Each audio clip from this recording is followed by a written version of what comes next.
volumes. I just recently got this whole mic thing, Yeah, so you I'm look very official over there. still trying to figure it out. I feel a little bit like a fish out of water, but hopefully the sound quality is good in the end. All right, another episode, if you will, podcast. I have Lea Thomas. Lea, thanks so much for coming on here. We had tried to have this podcast a couple of times, and then things got moved around, and I was trying to figure out my calendar. I apologize. And there's other things. Anyway, let's focus in now. This is a beautiful Friday that we have here, and I'm reaching down into New York State. Is that correct? Yeah. Yeah. And I am so happy to finally get to talk to you. I mean, the one good thing about all these delays, Leah, is that I got to listen to your music more and more and more and more. Oh. So it's been a real treat doing this deep dive into you and your music. It's quite a catalog you have. Like, this has been a little over a decade worth of albums and recordings under your name. And I want to talk about every single one of them. But before we start that, I love to kind of get background stories. Mm. And this is one of the questions I like to ask as a starter is, at what point in time in your life did you start to realize that music had to be a part of it? Pretty much from the very beginning. Cool. Yeah, I was really, I think, as blessed as you could be, as someone with an artistic tendency to have been born into a family of very artistic people. My dad was a guitar player since he was a kid, and my mom just lives her life in an artful way, I think. And yeah, so pretty much, I think maybe I started piano lessons around 4, and that was kind of my first epiphany. Like, I remember being at a piano recital when I was like 4 or 5, and one of my best friends at the time was also taking lessons from the same teacher, and we were in this recital together. And it's like 20 parents or whatever of like little kids. Right, But I right. finished my like do re mi little solo, and I like had that first feeling of like, I like performing. Nice, Like, I nice. don't know what that was, but that was kind of cool. Like, let's do that again. And it was so interesting because my best friend at the time hated it. Like, she was so nervous. She was a wreck. And it was like the first moment for me where I kind of realized, like, oh, I guess not everybody likes to do this. So that's kind of interesting.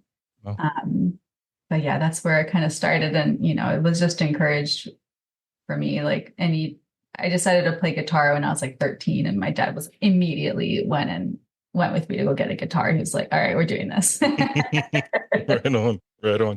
And was your dad helpful in when you got that guitar and in helping you learn it and stuff, or was it pretty Well, much a I think the question is more, does a 13-year-old want her dad to teach her guitar? I didn't think about it from that angle. Yes. He would have been as helpful as I would have let him be. Right. No, he was really great with this, like the basic kind of music theory. That was definitely something I absorbed from him. The like tone intervals and whatever, like Mm. kind of more of the esoteric aspects of the theory. But when it came down to like actually practicing and stuff, I was like, no, I'm gonna go like listen to Nirvana and like read the tabs because that's cool and cool. I'm not telling my friends my dad taught me how to play guitar, Right, right? Not exactly. happening. I did this all on my own. Thank you There very you go. much. And like, what was your first song? Do you remember writing your first song and like what that scenario was and the theme that you came up with to write your first official song? Do you remember that song? I remember being like 8 or 9, and I was still very much in piano as my main instrument until I was a teenager. But I got really into Alicia Keys. Mm. I guess that would have maybe even had been later. Around 8 or 9, I was really more into kind of like instrumental piano pieces, kind of more intricate, sprawling, like orchestral. I don't know what. I barely even play piano now, so it felt like I was in a totally different world. But then later, I remember my first song with lyrics. Like I had no idea what I was writing about. I was writing like Alicia Keys inspired like love songs when I was like 11. Cool. So, I'd taken a little bit of this, a little bit of that, and just like Throw it in the spit it pot, back stir it out. around a Yeah. bit. There you go. No, that's really cool. And what propelled you, like once high school, going into, further studies or after high school? Like, did you start to did you play in other bands or with other musicians when you were first starting to kind of get into the music business? It was actually I've always felt kind of like alone in my interests in music growing Mm, up on Maui. It was like there's a really healthy reggae scene, there's a really healthy like blues kind of soul scene.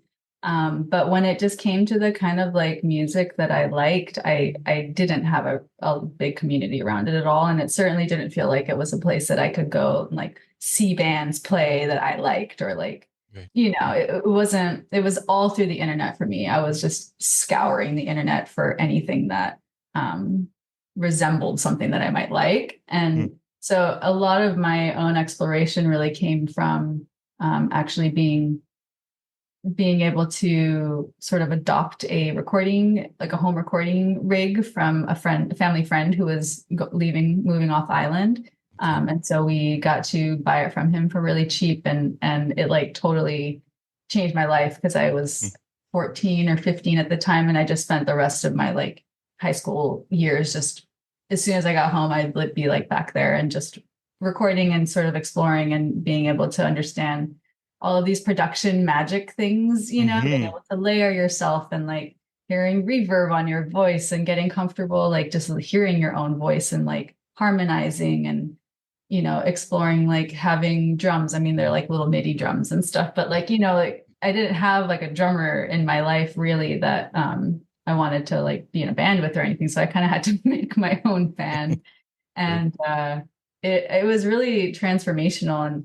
And I mean, you mentioned further studies, but I knew from like being kind of in high school, I was a bit of a rebel. It was kind of easy for me, but Mm, I just found it deeply stifling. mm, mm, Was like, I want to just go be an artist now. So I think right. I'm done with this. And Mm, I chose not to go to college. And I knew I really wanted to move to New York City because that's where music happened. That that's was right. my that was my state of mind. I was like, all the Joni Mitchells and the everybody kind of ends up in New York City, and I had all these like the lore of the Dylans and the whatever, and I Right. was so obsessed. Chelsea Hotel. Oh yeah, like Oh, fully obsessed. And my absolutely. brother's 5 years older than me, so he went to school in NYU. So I was like flying every summer to go visit him and like planting all the seeds of like my future fantasy. And what eventually happened is that I instead of going to like a regular college, I went to an audio engineering trade Mm, school for 1 year. And that was all inspired from having this home recording rig at home. I just mm, was so into it, and I totally thought I was gonna, become more of an on the recording side of the industry. right. But that really was like it gave me my foothold and just having something to do when I moved to the city and I met my partner. Um, Many years later, we're still together and making records to today. So Amazing. yeah, Is that John? that's John Thayer. Yeah, he's Amazing. a musician in his own world too, but it's really fun to still be able to work together and like explore Yeah. sounds. And And he's become more of like a professional in the field. And I quickly realized after working in a couple of studios, I was like, hey, it's not. It was too much for me to like work on other people's music and then be able to have headspace for myself still. right. Some people can do it, but I just don't. Not for me. Yeah. And like John's helped you on, I mean, from what I've gleaned from just looking at the liner notes, that he's helped Mhm. with most of these records that you put out, right? Oh yeah. Yeah, yeah. I mean, we met at the audio engineering school, and I mean it was fully just like, hey, you want to come over and work on some songs? There you go. And we're still doing that, we're still doing that. Awesome. So Awesome. it's all working out. It takes some people like ask me like, how do you, so, because some people just really can't work with their partners creatively, even though they're both creative people, they Right. just can't do it together. And I think it took a lot of work for us to figure out like what that looks like in a way that complements each other's Mm, strengths. mm. But time That's cool. can tell. Yeah. Well, yeah, I was going to mention, I mean, that's a lot of together time Mhm. in intimate personal relationships, right? I mean, music's very personal and obviously a relationship's very personal. Right. Um, how do you guys, what's the secret sauce? Like, how do you guys do it? How do you maintain that through all these years that you guys have been recording together and being together? Mm-hmm. I I think it's really about, for us, it's been about just listening to where each of us is reaching towards, like what is inspiring me now. Right. And it's about his record because I also sometimes will, pitch in on production on his music as well. And like it's always a conversation. It's never like if it's his record, I'm gonna treat it like it's his record and it's like what does he want to do, Right. Right. and vice versa. But I also think it's just about being open and flexible to grow. Mm, Because like mm. life would get boring if you weren't constantly trying to like, you know, grow Keep into pushing. new experiences of yourself and of the world. And I think that we're both really supportive of growth, and we're really lucky that we just keep growing in the same direction. That's all you can That's hope for. awesome. That's awesome. Special too. I mean, um, I work with my partner as well. She's actually my boss. And yeah, I love her to pieces, but it can be challenging sometimes to keep those, I wouldn't say lines in the sand, but Yeah. just making sure that you also maintain who you are and Hmm. kind of like what you were saying, which is very insightful for sure. Hmm. What your music has so much natural connections to earth and the Hmm. land.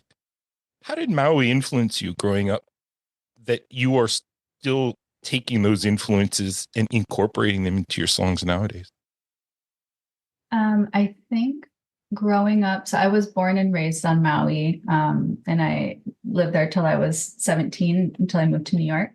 Mm, And it was like night and day going mm. from Maui to New York I bet. City. I bet. I mean, even though I was so excited for it and I just have been preparing myself for years, visiting my brother in college and whatnot, it really didn't strike me how special it was to have grown up like so intimately in relation with the landscape until I moved to the city and I didn't have that anymore. And Right.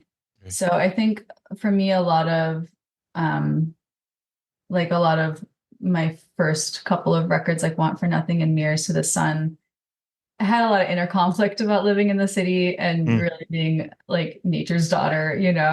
Um, interesting. Yeah. but I think ultimately living in the city also kind of inspired in me this like, this is kind of a purpose driven Mm, songwriting experience, like it's for myself really, like for a healing practice to just be like, this everything is nature, you are nature, like mm. you can make Right. it work in the city. Right. um but also just how important that was and how special it was, and I never took it for granted Mm, after that, like yeah. you really just get so used to it when you grow up in a beautiful place. I mean, it doesn't have to be Hawaii, it could be anywhere, but Sure. and when you leave that environment, you're like, just, I get it now. I get Yeah. it. And there's Mm, truly nothing more important to me, I think, than encouraging in myself and encouraging in other people a relationship with nature, because I feel like all of the lessons are there. You know what right. I mean? Like Yep. all of the metaphors you could possibly need, all of the teachings and the wisdom are there. And I think in a time where a lot of us are feeling like is very chaotic and we get a little swept up in things, it's like Mm, if you can just remember to return to that relationship that is always there for you. I think it's really powerful. Yeah. So beautiful. So beautifully said. Very, I mean, very insightful for sure. Um, what do you find has been the biggest change in your music over this last decade? I mean, that's a huge question. You could break it into little pieces. But I mean, listening to your catalog from the earlier stuff and then this last record, I Mhm. find is just it, I feel you in it. Mhm. Like there's this connection to it that is very internal and natural, I'll Mhm. say. Mhm. Um, the music itself. How how have you gotten to this record that came out? What was this in September? Right, it just came out last month. This came out, yeah. Cosmos Forever. Yeah, Mhm. like how? Like if this record is a letter from you to the world, Mhm. what did all those other records bring you to get to that point? Hmm. I think that this record, well, I'll say that the first record that I ever made, Want for Nothing, I was in my mid 20s when I wrote the songs. It's just I'm turning 34 in a couple of weeks. Like it's just a very different time in your life. Yeah. I had a lot of, I think I was a bit more influenced in a way, like just by what was going on around me in my community and my music scene in Brooklyn at the time. Mm-hmm. Um, and I think that over the years, I've really kind of come to understand what are like really deep, true inspirations for me. And I think they're just like a little bit different than they used to be. Although I feel like moving forward from this point on, like I feel quite aware and confident of what is like at the core of my songwriting intentions. Um, Mm-hmm. and so I think it's just sort of a matter of coming into my own as a Yeah. person. Yeah. Yeah. And the I would call it confidence or just being more comfortable, Mm-hmm. being who I am and learning a little bit more about how to communicate that. I think a lot of practice around boundaries and figuring out what's oversharing and maybe what you don't need to say, like maybe what you can let the listener decide what it means for them, Mm. you know? Interesting. Yes. Um, Yeah. It, yeah. it's a very personal thing. Like I'm so fascinated by musicians that, like you said, like when you first started that first piano recital and you loved it. You just felt like, okay, what's next? Where's my next gig? I mean, to particularly with this record, I find it so delicate and like just hangs in the air sometimes. Mhm. The minimal sound and your lyrics you've pulled back, it seems, or you just put the words in that you wanted to. And maybe a bit of it is like, I'm going to leave a little bit more up to the imagination of the listener. Mhm. But to get to that stage, you had to be vulnerable. Mhm. Um, how do you find that balance of being vulnerable to create the music you want to create, to then delivering it and giving it to people and saying, here's a piece of my heart. Mhm. And not having that ability to, okay, I'm taking it back. No, I don't, like, because once it's out there, like even performing live, like going up in front of a crowd of people and kind of opening your soul up, Mhm. it takes a tremendous amount of bravery. Mhm. How did you come to that? Is it just through doing it? Like experience is what allows you to get to that point? Well, when it comes to the performance part of it, I think so much of just like, yeah, I mean, I can think about the arc of my life and my relationship to performing and how when I was younger, I really um, didn't care at all what anybody thought about what I was doing. I just wanted to perform. I wasn't self-conscious about it at all. It was just like, here's my chance. I'm going to do it. Right. And then that kind of started going down a little bit, that confidence, like in my early 20s, Mm-hmm. something about just being in a big, big city and feeling quite small. Sure. and just I think it's just kind of like, and that translates too in how you perform. You might not be able to hold yourself with as much space Mm, to really be able to just be comfortable mm, um, sharing the music. But a lot of inner work has taken place over the years, right. I mean, I really think a lot of it comes down to, for me, like being really comfortable with myself. As I said before, it's kind of an aspect of like setting boundaries in a more energetic way, where it's like, this is something that I did, and it's kind of, it's the audience's responsibility to take it in however they want to take it in. It's like totally down to the individual, and all I can do as a performer is just offer something. Mm. And it's just there in the air for you to do what you will with, and to Mm, to be more comfortable letting go of like the expectation, or right. what, like trying to force an experience onto people, Yeah. has been really impactful for me Yeah. as a performer over the years, because Totally. it kind of allows you to step out of your own headspace and just let the experience be an offering, Mm, more than like something you're trying to like force into right. existence or whatever. You all gather around me, nobody talking, clap at Right. the end of the songs, seem interested. Yeah, like it doesn't Well, I work that still way. want you to do all of those things. But um, I might care a little bit less if you don't. right, right. Um, you've had a bit of time with this record out. It's been out a month or so. Um, what are you getting from it? Like, you've put it out there. Hmm. What has been the response that you've been receiving? Like, I've read some of the reviews and they're very glowing. But you personally, like, what did you get out of doing this record, recording it, putting it out, like going through, the juggernaut of the music Hmm. record cycle? What do you stand back and look at what you got out of it as a person? Hmm. That's such an interesting question. I love it. Well, it just came out, quite recently, just a couple of weeks ago. So I think I'm just kind of coming out of this, honestly, just relief and joy to finally be able to share this record, because we tracked it originally in 2020, in the Yeah. autumn of 2020. So it's been quite a while. And it wasn't intentional. There were just lots of life things happening, and I put out another record in 2021, and we Mhm. like we really tracked most of it live. So there wasn't even like a lot of production that happened after this. We essentially went to a house at the end of a road, like in a mountain. You're asking earlier, like, how did you get to all of the space and the music and stuff? And I would Yeah.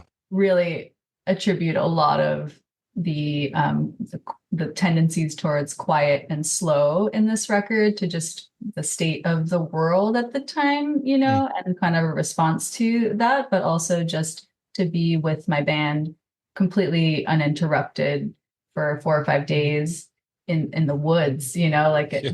leaning towards winter at that point, and um, it just creeped in. I mean, it was utterly silent outside Wow. for Wow. most of the That time. sounds So, amazing. Sounds so it, amazing. yeah, it was really special. And I think right now, like in this post-release phase, I suppose I really just been enjoying like being around the people that I recorded the record with.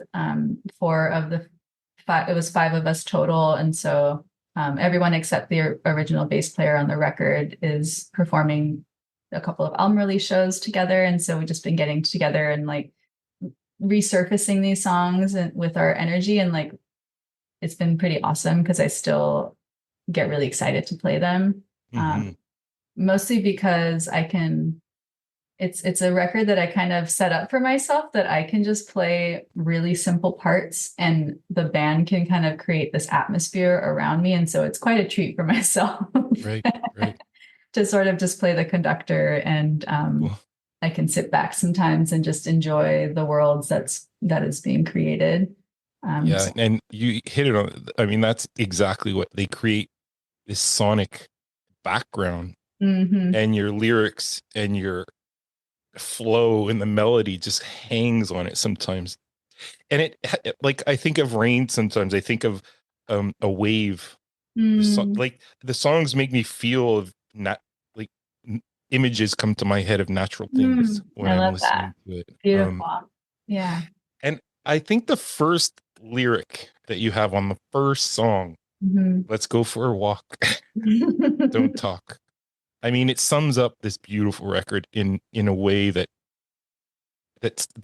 silence sometimes, and just this non-verbal communication that we can have. And it Hmm. almost puts you in this trance at the same time because of, well, that song in particular too, because it has this repetitive line that you go through. But I love how you've pulled back on the lyrics and let that sonic landscape fill in some of those words, or that space that you've allowed it to take over. Hmm. It's not easy doing that. Now, people think, oh, you play slow, easy, no problem. I think it's the most difficult thing to do, to restrain yourself. Yeah. Because, I mean, instruments, you want to thrash, like, you start thinking about all the great bands you love, your Nirvana's in here, and we're gonna play some, and this is just this slow core, times reflective sad core folk, indie. I mean, it's just like, it's hard to describe because there's nothing else out there like this. And I really, like, I listen to a ton of music, and I haven't run into a record like this that's had this influence Mm, in quite some years. So I want to thank you for putting it out, first of all, because thank you. it's a great collection of songs. And I find too how you've turned it into this book, the chapters. If you saw each song as a chapter, they perfectly kind of fold one into the next. Um, and the first song, the second song, just kind of like the placing is really, really well done. Oh, thank you. A You're, lot of thought went into that, so I appreciate that. yeah. Oh, you can tell. I mean, and again, it's that subtlety. I mean, is that easy to do? Well, I mean, am I like being crazy here that having that kind of subtle restraint is not an Mm, easy thing to come to? I mean, the record before that was much more, drums and, a little mm, more like, all right, let's dance and swing around a bit. Like, it was much more indie poppy, like, mhm, whereas this one kind of brings into more of a folkier, slowcore, if I can use that term, because it's hard to define it. I don't want to define it. I just want to enjoy it. But um, was that a hard thing for you to do, to hold back almost a little bit and let that sonic landscape fill in a little bit more? I think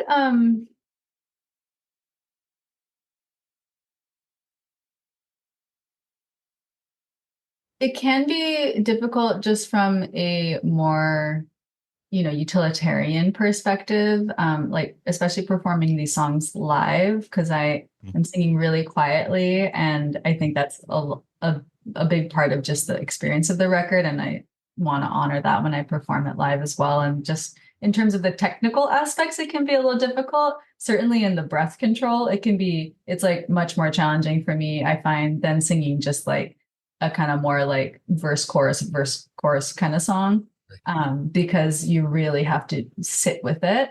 And that, I think, was kind of the intention too, Mm, with the record, was to really like step into this trance experience, with my band, and it's just so, when you can touch that space with a group of people, mm, and you're all just giving your entire presence and focus is in this one moment.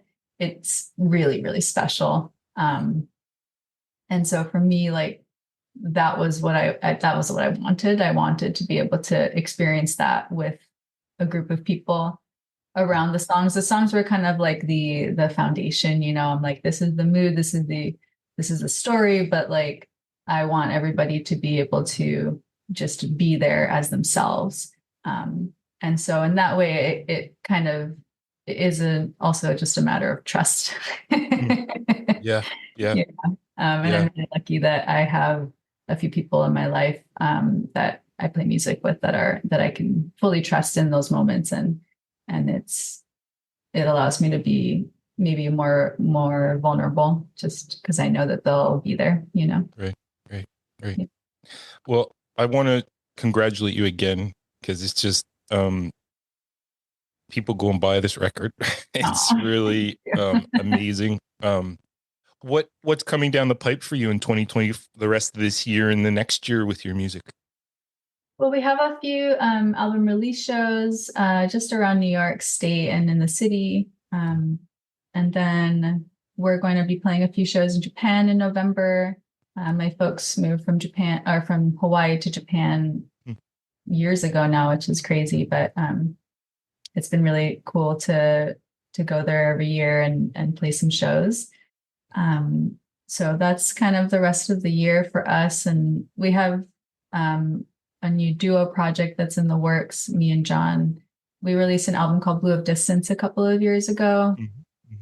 That was very much like a blend of both of our worlds. It was written on an artist residency, so it was kind of lo-fi because we were at this like remote cabin in the totally like back country. Right. Right. And that was like a whole story in and of itself. But we were just craving like doing something like that, but in our home studio rather than out in the middle of nowhere. Right. So yeah, it sounded like a lot of field recordings. With that duo that you guys did. Well, that's awesome, and you'll both equally add to the songwriting and the production as well. Like you'll collaborate through the whole thing as you've always done. Yeah, I'm kind of like the lyrics and melody girl. And then John is kind of the world builder on these projects. And sometimes when it's just a collaboration with the two of us, we really kind of meet in the middle where he works a lot in the electronic and ambient world. And he's a drummer and percussionist since he was a kid. So there's like certain elements that he brings in, and then I'll bring in like melody and, guitar and the instruments that I play with. But it's very much like a blend of our two worlds for sure. So I'm excited because it always kind of feels like a refresh for me, before I step into making my next record, which I'm also very eager to get ready on probably later this winter. Yeah. Awesome. I imagine you have a queue of songs that you've been working on and plugging away at. Always do. Amazing. Sometimes it takes time for them to really find their partners, And I had a very strong vision of what this next record was going to be, and sometimes things shift. They sure do. They sure do. Well, Lea, this has been really fun. Thanks so much for hopping on here and sharing your timeline a little bit, and some super insightful words that you shared with us today. So thank you. And again, such a great record, Cosmos Forever. I'm loving it forever. I'm going to listen to it after this. I need to hear it one more time today. But thank you. And I wish you all the best with the future and new music coming out and everything else that falls into your world. And thank you for putting this out for us to listen to. Thank you so much. It was really fun chatting. Cool. Take care.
surrounds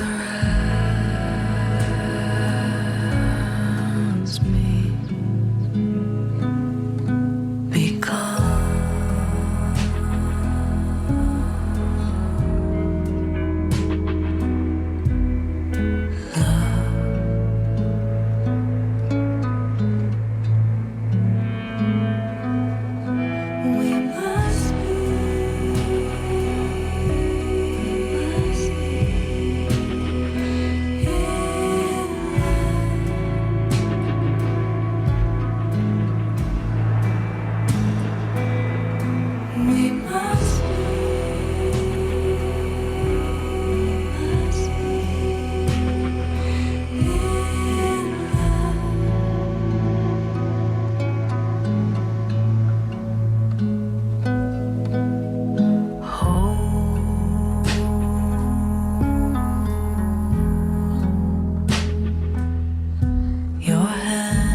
Surrounds